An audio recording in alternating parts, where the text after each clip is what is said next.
այս մարդիկ թողել են վախ, ամոթ, գնացել են Տիրոջ հետևից, ու Տերը գսե, եթե կուզեք իմ աշակերտները սլակ, իմ խոսքիս մեջ պիտի մնաք, եւ ճշմարտությունը պիտի գիտենաք,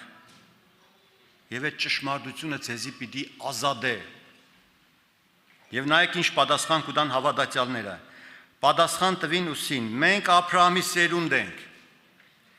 երբևէ մեկին չծառայեցինք, դուք ինչպես կսես, թե ազատ պիտի ըլանք։ Գիտեք, մենք էլ շատ հաճախ նորից նույն հոգեբանությամբ այս խոսքերը կկրկնենք։ Մենք հավատացյալ ենք, շատերը սկսենք երկար տարիների, շատերը սկսենք, մենք պատվիրանները գիտենք, Սուրբ Գիրք ենք կարդացել։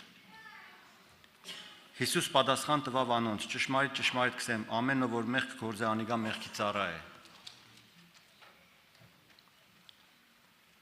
Եվ ծառան տան մեջ հավիդյան չի մնա, բայց որդին հավիդյան կմնա։ Այսինքն պարզ զրույց կեշ տա Տիրոջ ու հավատացյալ ազնվորությունների հետ, եթե մեղք գործես, ժողովուրդ ջան, կամ մեղքի քոք,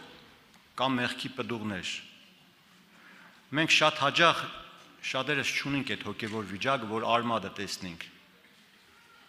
Բայց բժիշկը մեզի ցույց կտա պտուղները։ Գսե, եթե մեղք գործես, եթե նորից կբարգանաս, եթե նորից կհագարակվիս, կնախանձվիս, եթե կա պարտություններ, վախեր, հպարտություններ, նախանձներ իմ ու քու կյանքում, դու ծառա ես։ Ծառան տան մեջ տեղ չունի, որդին եկել որ ազատագրե։